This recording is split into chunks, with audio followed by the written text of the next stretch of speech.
Hello, welcome back to Wrestling in Mom's Basement.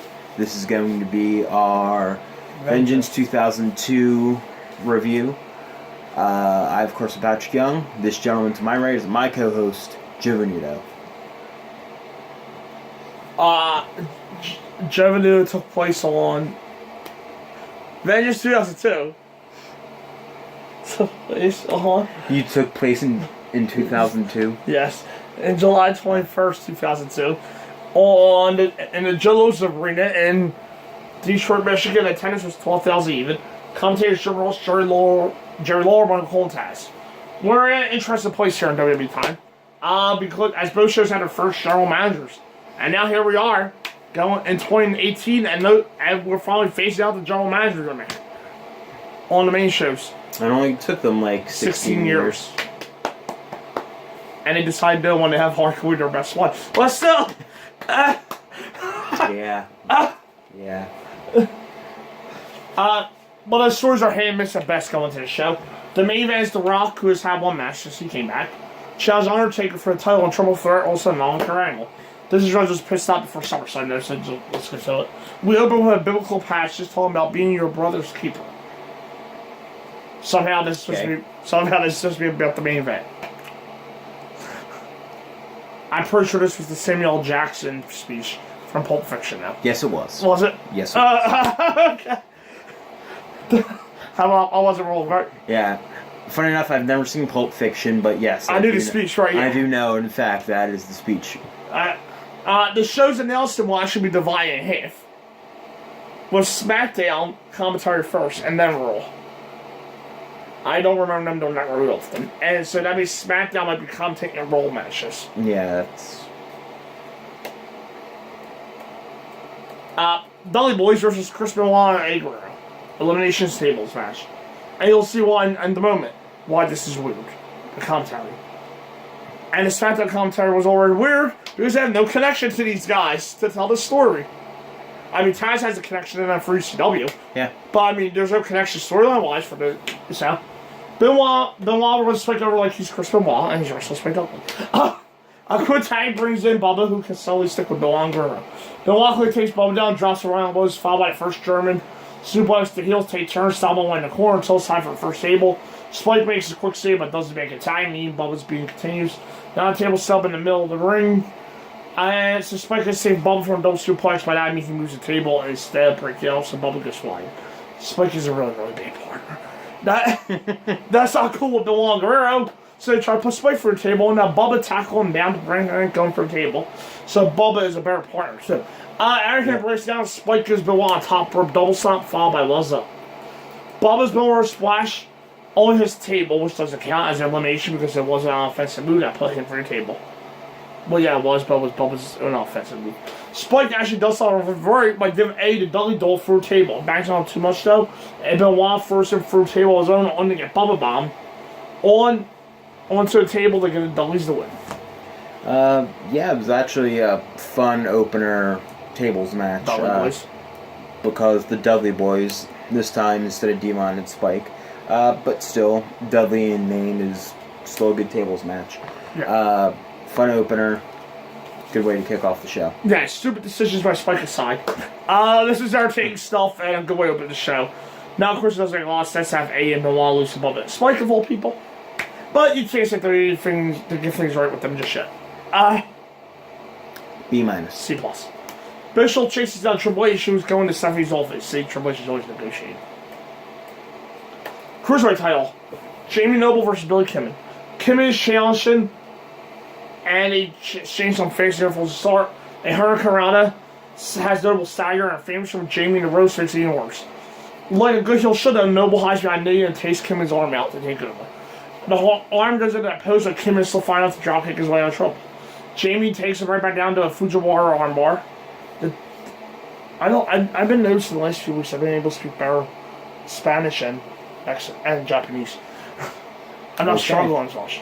Okay. Last night I saw Isaiah sidebar, I said Hurricane Rana, and I rolled my R's out of nowhere. Yeah, out of nowhere. And he was like, whoa. I was like, I know. Well, people think we're Spanish, my family. My mom's Spanish. My mom's Asian, so she's Spanish. Yeah, my mom gets that sometimes too. She's pretty tan. My mom's not tan. Yeah. My mom has raised hair. There you go. This is mom's in mom's basement. See? Good way we're playing because I don't know where I was going. Yes. But speaking of Spanish people, Nia's at ringside. Right? I think she's Spanish, I don't know. Oh, well, hopefully for our 6 years. Hopefully for our segue that is correct. Yeah, Fujiwara armbar. The title's going to James Head as he thinks he can powerbomb Kim and earn him a sky high for 2. The shoes are press misses and tire bomb gives Jamie the clean pin. Yeah, it was a fine cruiserweight match. Jamie and Kidman worked okay together and had a fun little match for the cruiserweight title. Yeah, this was fine as a coronation match to crown Rey Mysterio's first victim for the title. Kidman's still one of the best performers on the roster, but he's stuck in the cruiserweight division again because everything that happened in last year WCW means nothing. I mean, it was worthless back then too, but this just proves even more. I gave it a C+. C. Kurt Angle is ready to win the title, while Paul Heyman and Brock Lesnar come in for the Dream Match showdown. Brock wishes him luck and leaves Kurt, and Kurt, who kills it in these actually segments, says, "I hate pompous people." European title, Jeff Hardy versus William Regal. Jeff is defending, gets shoulder down for 3 early near falls. The South Joel Breaker puts Regal down for 2, and they head inside, only to have Jeff miss the barricade run clothesline. Back in Jeff's Swan time, in case you have confusion, Regal Swan time, because I said Jeff Swan time, just in case you got your Swan times confused. His knees only to have Jeff roll him up to routine. Yeah, this one was pretty short and they couldn't really get anything going. Yeah, well, it happened. This might as well have been a roll. Well, it was, because it was in Philly when Jeff won the European title the Monday before. But the title means nothing more than a way to fill time at this point. Jeff routine is fine in theory. Then Shalom move on to his next few. Well, why would anyone want the thing at this point? Actually, Jeff's the last ever. Well, I guess technically second to last, but he's the last ever. Okay, he loses it to RVD, right? Yeah, to unify with the Intercontinental Championship, so he loses it to anyway. It's just a worthless belt at this point. At least Regal holding it made sense. Now it was just a prop for Jeff, who was coming off a career-defining match with Taker. So it's just a reward for him. But the belt didn't make him no more over than it did. I gave it a D. D. Hogan and Flair congratulate Jeff before shaking hands. It's pretty much just a way to do Jeff and not Raw Baker Taker. Yeah. They were doing this a lot. Cena. Or on SmackDown, on all half. And Hulk thinks he might hit a swanton of his own tonight. So if it happens on visual. Hogan wants to know what's up with the new GMs. Flair's worried about the young superstars getting caught up in the power struggle. Or other than giving Jeff a rub, had a payday for every bizarre segment. Yes. I'm not giving Jeff a payday. Other than giving Flair a cameo and payday, and giving Jeff the rub. Strangely, very bizarre by Hogan. Yeah. So I'm just trying to get the visual of Hogan doing a swanton out of my head. I don't think he would flip. I think he would just. Chris Jericho versus John Cena. A rematch from SmackDown where Jericho got disqualified. Jericho's old ticked off and grabs the chair for the bell, only that Cena take it away and blaze Jericho in the back. Now we get the bell because anything that happens before the bell only counts when it's important to the story. Cena gets in a few right hands until a shot slows him down and calms Canadian fans everywhere. A few more right hands puts Cena down, and he even throws in a little shuffle. I'll tell you who this reminds me of at the end of the match. Because it kind of, something similar is kind of happening in real life right now. With I'll Become a Star, 16 years later. Chris takes too long to go out, and he's calling super punch, and Cena can't follow up, and Cena misses a dropkick, only to roll away from the line salt. The second attempt works, and Jericho doesn't want to cover. Chris tries the wolves, and it's quickly small package from the pin. Yeah, I thought it was a pretty good, solid first match for Cena. To get him a big one on pay-per-view against someone who was literally just coming off the Undisputed Championship reign he had. So, all in all, I think it's going to be more memorable down the road than maybe the quality of the match, but I still thought the quality of the match was strong. Mustafa Ali. Yeah, thank you. I thought that too. Did you think that little SmackDown too? Yeah. Yeah. Because last week, AEW was down Bryan. They had a whole moment. I think it was Jeff Deuces and a New Day. Yeah. Then in the Raw backstage. And then, well, as you see on our SmackDown review later in the week, he, unlike Cena, he didn't fluke. He pinned the WWE champion clean. With his finisher. Yeah, Cena getting the win is a big deal for him now at this point, but you can only give him so many flukes before he needs some kind of big offense of his own. At the moment, he's just a tough rookie, which is fine for a start, but he needs something more substantial going forward. For now, it's fine as the long list of pins over Jericho. Or Cena, I guess. I gave it a C. C minus. Jericho has a favorite match. Bischoff fails to stop Stephanie's attorney from going to her locker room. The commentary switches up. Intercontinental title. Brock Van Dam versus Brock Lesnar. Very worth seeing Lesnar and McCourt title match. Lesnar challenging and defeating Van Dam in the King Ring Finals. Some quick strikes at Brock on 4, followed by some kicks to the knee. Lesnar gets knocked outside second time, but he easily catches Rob, diving for the ear for a balance slam. Back in and suplex time of Rob escapes second, kicks Brock in the face. Heyman shouts that had to hurt. They're doing a good job here showing the only strikes work on Brock, as all of Rob's high flying skills have gotten him in trouble. And attempt monkey flip sends Rob over top and the steps, followed by the bear hug keeping it slow. Brock makes it even better with a abdominal stretch, which lasts as long as your average abdominal stretch is going to last. The top rope kick to the chest sets a roll thunder for 2 on Brock. Heyman's advice in this situation: don't lose. That 5 is counted for the ADT, and Rob adds a 5-star, closes the Heyman pole referee for DQ. Big pop for Van Dam retained title. Yeah, I wasn't into this match all that much.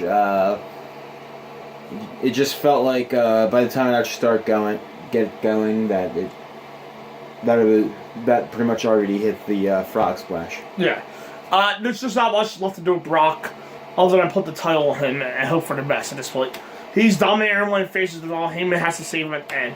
Thankfully, WWE wasn't stupid enough yet to sub a champion versus champion match on pay-per-view, because they still realized you could do 2 title matches and twice the impact. Post-match, Heyman brings up the Ring Terminator, allowing Lesnar at 5 and 1 cheer. Free. I gave it a C minus. D plus. Stephanie comes out of her office and says he signed in her intimidating voice. Triple H comes out a second later, and Bischoff yells at him. It turns out, though, they were divorce papers. And Triple H has anything on his mind. Sweet goodness, why am I supposed to care about this stupid stuff? Bischoff vs. Booker T, no DQ, and a rematch from Raw in Philly. It all works the same story as Jericho vs. Cena from SmackDown plus the stipulation. Booker's already kicks a pull out of the air as Bischoff says they're flying. Injury slows show down, but that's a bit too much selling. So he closes on his Booker outside. A cheer swing is punched out of the air. But since it's Bischoff, he screws up by clothesline the post. They fight behind an announce table as this is finally starting to play towards the gimmick. And Monner shot the head knock show down. We get the big shot of the match with an axe kick for the table. Back in, an axe kick sets up the huge anger over good Booker to pin, which is treated like a huge upset. Yeah, it was a relatively okay match. Big Show had the control for most of the match, and Booker came in from behind and hit his best shots and won the match. Yeah, the match was anything great, but the point for here was Booker going over. Yeah. Beating Big Show isn't going to change his career or anything, but it's a sign that WWE's actually doing something with him. Not a great match, of course, as Big Show is mostly worthless at this point. Though he's fine for a punching bag. Yeah. I gave it a C. C. Tori Wilson and Dawn Marie argue over who's won the main event. In WWF World. That's my fault, yeah. Here's Triple H for the big contract decision. Bischoff comes out for the first pitch and suggests making Triple H a movie star because everything will be business, meaning there's no ex-wife to deal with on Raw. Talk of a sneaker deal brings out Stephanie with that horrendous... With no anything about her... The songs aren't really that good, her all grown up theme. Nah, not really. Yeah. I used to love this song. Or maybe I'm just used to her Queendom. Yeah. I'm not even a big fan of Queendom either. No. And King would say she's hot. So, commentary. Stephanie brings up her past successes. Some things don't change. That is Stephanie to a core. And says it's all personal this time around. She even has ace in the hole by bringing up Bischoff, Cole and Triple H had no talent back in the day. Triple H insults them both and says he can say screw you to both of them, though Stephanie will like it. He'll rather go with the devil he knows, Stephanie. And here's Shawn Michaels. Shawn says he'll come out here, but he doesn't want to get in the middle of all this. The NWO is out of business, and Shawn won't want to be in Triple H's shoes. However, he wants Triple H to remember something. The two of them had more fun together than anyone else ever, and will be a blast make Bischoff miserable. Triple H hugs Shawn and goes to roll, wrapping this up in just shy of 16 minutes. Or longer than any match so far. Yep, because we needed this on pay-per-view. Actually, we're still not done. Did you forget? Alright. As Bischoff has to rub Stephanie's nose in it to make it seem longer. Bischoff says, the one big difference between you and I got testicles and you don't. Stephanie slaps it and leaves her music to make sure we know she's tough. So yeah, Stephanie's all awesome and amazing, but Raw got Triple H because like he was going to stick around on SmackDown. Now he goes to Rikishi. Because why not? Of all people. To get his correspondence on why about Triple H leaving SmackDown. He thinks it's bad. Moving on. Then we go to Booker. Oh, this was actually fun because of Goldust and Booker. Booker is glad that Triple H is coming to roll. Apparently we're getting some kind of post-announcement reaction show in the middle of a pay-per-view, but okay. And Goldust was making penis references. So there you go. Did you also notice, too, that Terry was the one interviewing Booker? And Goldust was standing next to him, and she wouldn't look at him. Yeah. And he was also acting a little awkward, too. Yeah. Yeah, I think they were still, like, uneasy at this point. Yeah. No, they're cool, but yeah. Tag team titles. Hulk Hogan Edge versus All Americans. Lance Storm and Chris are challenging here with no test in sight. During entrances, JR outdoes himself with this botch by saying WrestleMania 3 was 15 years ago. And saw Hogan face Ultimate Warrior. WrestleMania 3 was in fact 15 years ago. Hogan did not in fact face Ultimate Warrior. He did correct himself by saying it was WrestleMania 6 because WrestleMania 3 was here in Chicago. You were in Detroit. Hogan does Christians and out of the floor to start, and there goes the bandana. Sword is punched in the face. As all Storms get punched in the face, Bulwarks are sold about bras and panties. Insult to Edge for some ratings in corner. Only to have Christian offer some cheat and take over for the first time. The fans want Hogan's Edge face down with chin lock. It's back to Hogan for usual. With the leg drop getting to Christian and Storm saves. Hogan set outside of a super kick from Storm and his thumb against. Edge just is clearly done with a double clothesline and drop Storm. And Hogan, the Tybers and Edge for a series of clotheslines and the ref gets bumped. Two tests for a big boot to Edge, giving Storm 2. They actually had on that one for a second. Rikishi walls down to deal with tests. Allow Jugger to come in and hit Edge with a belt for the pin and the titles. A bit of an overbooked finish. And even then, the match wasn't actually all that special. I think all the heat of Hogan and Edge teaming together dispersed after they won the tag titles on the 4th of July on SmackDown. This match just literally felt like Edge getting beat down, pretty much barking time for Hogan to get into the ring and getting his shit in, brother. And then pretty much an overbooked finish ensues. Yeah, not much of the match here, but again, they get the booking right by using Hogan and Edge as a transitional team to get the belts on rival team. The All-Americans aren't the best act in the world, but I'll take them over from together teams like Rikishi and Rico, which we reviewed in our Judgment Day 2002 review. We've been getting a lot of 2002 stuff going the last few months. Bishop tries to get on roll. Kurt says he'll talk later. Stephanie promises to win the war because she's in contact with every Raw superstar. What war is she talking about? We don't know, but okay. The announcers recap the show. Doesn't actually end up being like Brock. Yes. We recap the world title match. Rock tried to cause Undertaker a title. Undertaker, so. Rock tries to cause Undertaker a title King of the Ring. So Undertaker wanted to fight him. That Undertaker versus Angle went to a draw. Oh, Benoit and Eddie, so. Yeah. Stuff him on the war. Well, actually, do you know how Eddie and Benoit got onto SmackDown in real life? No. Paul Heyman legitimately traded Brian Gewirtz for Eddie and Benoit, Edge and Lance Storm, or Christian and Lance Storm. Yeah. That was the trade, though. Yeah. On TV, that was a trade. Mm-hmm. Yeah. We recapped. Yeah, but that was actually behind the scenes. Not like Vince. It was Heyman. Paul Heyman and Brian Gewirtz, because Paul Heyman knew he liked I should Christian. hear this on Christian. No, not Christians. Damn, somebody's podcast. I mean, I know what podcast refers to. Can't remember who's Yeah. Maybe the Radicals, I want to say. I believe it was the Radicals. It was either Radicals or A's. A or Benoit solo. But did A and Benoit have a solo one too? A did. Eddie did, yeah. Yeah, it was either that. It might have been that one. Whichever one was more recent. Well, not recent this year, like recently, I think A. Yeah. But ironically, stuff he did win the war in terms of 2002. Then let's just recap the show. We recapped the World Title match. Rock tried to close Undertaker title King of the Ring, so Undertaker won the fight. Down to versus Angle won their draw, so Angle was at that match.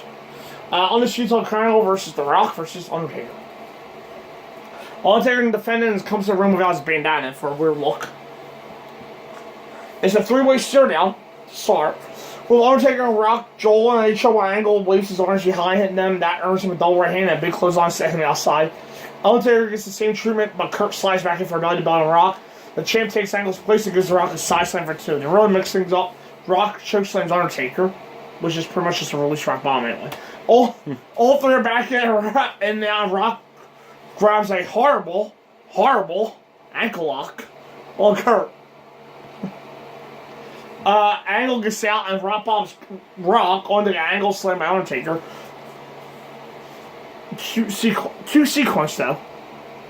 The Rock's ankle lock was way worse than his sharpshooter. Yeah. They already tried the sharpshooter House of Hardcore 2 weeks ago. It was better than Rock's. The spine was success at the people's elbow with Angle pulling Rock to the floor and stealing the 2 count. Everyone has the outside of Rock being dropped on the announce table and Kurt then busts open. Old school right-handed face to the shoulder to Angle. The run DDT gets Samuel Rock, who doesn't even need help, kick out. Angle brings in a chair where he gets caught in the middle of alternating right hands. Director's bump, of course. And one heck of a chair shot knocks Undertaker out. And Angle slam drops Rock, his referee's back up, so that's good. But he kicks out 2 and pulls Angle, the sharpshooter. Undertaker saves and gives Rock the last ride, only to have Angle break up with the ankle lock. That is rolled through, and now it's a triangle choke that Undertaker tapped a few weeks ago. Rock was to say this time and gets ankle lock, which is close escape as well. A Rock bomb gets to Undertaker, but he walks into an Angle slam, and one more Rock bomb plus Kurt away to give Rock another title. I actually really like this match. Joe referred to it as cute sequence, which I'm going to see. Knowing you as long as I do, probably thought that was a negative, but actually, No. Oh, really? Yeah. Huh. I thought Rock's ankle lock was a negative. Oh yeah, that part was a pile of crap. That board doesn't very good at cute. Yeah.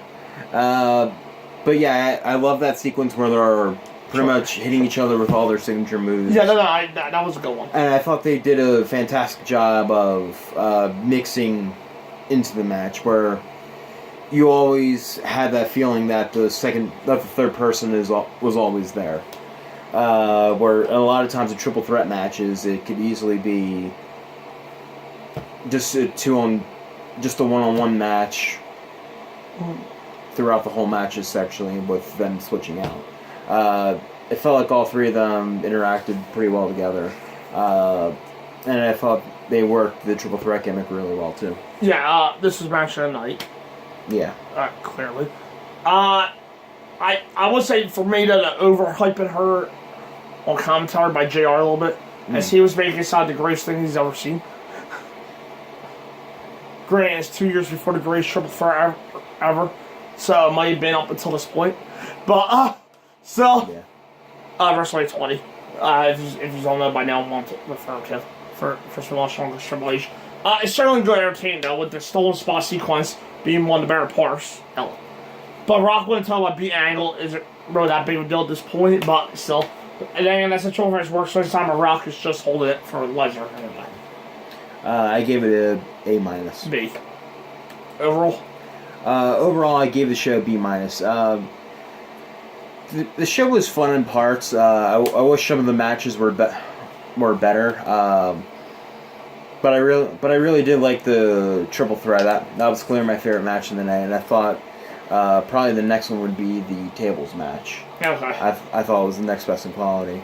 Overall, not an offensive show, just a fun show to, I guess, the wet your whistle over a weekend. This is so bizarre. We were so close in grading. The overalls are way off. You know? You were literally like one letter above me every grade just about. Yeah. And a couple we agreed. And 2 on the main event. But yet our overalls somehow ended up a legit 1 letter grade off. Yeah. B minus. I gave it a C minus. Because for me it's a forgettable show other than the main event. And there's no way to put it. The main event was really good. But that's really about it. Maybe they could have had better match in the middle if we didn't get a 15-minute Triple H announcement. But that's where the money is in this company. Or so WWE would tell us. There's just not much to say about this one. And it shows Bailey. SummerSlam will be the bigger deal though, and obviously with how excellent that SummerSlam is. Yeah. But we're not that blessed to get those kind of shows to review. We stick for in the middle or where we're terrible. Unless we choose them on our own. Yes. SummerSlam will be the bigger deal though, and that's what really matters. So it's a self-show for SummerSlam. Up next, Unforgiven 2007. We have to randomize it. Oh yeah, this is the randomizer because this is the actual pay-per-view. Yeah. Not the one. The other one I just watched by accident. Pat decided to be a Rebel Val cause. Yep. No, this might take like 20 minutes or so. Nope. Oh. Alright, we did that. We did that one. Unfortunately. I did that one. I did that one too. Oh no.